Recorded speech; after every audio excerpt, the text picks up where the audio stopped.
आज मेरी बेटू 6 मंथ की कंप्लीट हो गई है। कल रात की मस्ती देखो उसकी, ये तो बिल्कुल ही सो रही थी कल रात को। फिर जैसे ही सुबह हुई वैसे ही इसके पापा काम पे गए।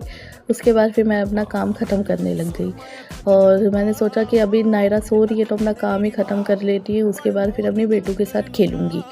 और अभी भी नायरा सो रही थी तो फिर मैंने सोचा अब मैं थोड़ा तैयार ही हो लेती हूँ। उतनी देर में इसके पापा का कॉल आ गया, उनसे बात करके फिर मैं अच्छे से तैयार हुई, फिर अपनी बेटू को प्यार से उठाने लगी। और जैसे ही मेरा बेटू उठा वैसे ही मैंने सबसे पहले उसको दिया उसकी विटामिन डी की ड्रॉप्स। उसके बाद सबसे पहले मैंने उसके डायपर चेंज करी, फिर मैं उसके कपड़े चेंज करने लगी और ये देखो कैसे घूर रही है। आज मैंने इसको नहलाया नहीं क्योंकि 1-2 दिन से इसको फ़ीवर हो रहा था, तो सिर्फ मुँह हाथ धो के इसको सिर्फ तैयार कर दिया। उस तैयार करने के बाद इसको मैंने फ़ीड करवाया, उसके बाद फिर मैं इसके साथ खेलने लगी। और जैसे ही ये 6 मंथ की हो गई है वैसे ही ये अपने आप बैठने लग गई है, इधर-उधर घूमती रहती है अब पूरे पलंग पे। और ये बिल्कुल ही नहीं टिकती, इसकी मस्ती तो बढ़ती ही जा रही है जैसे-जैसे ये बड़ी हो रही है।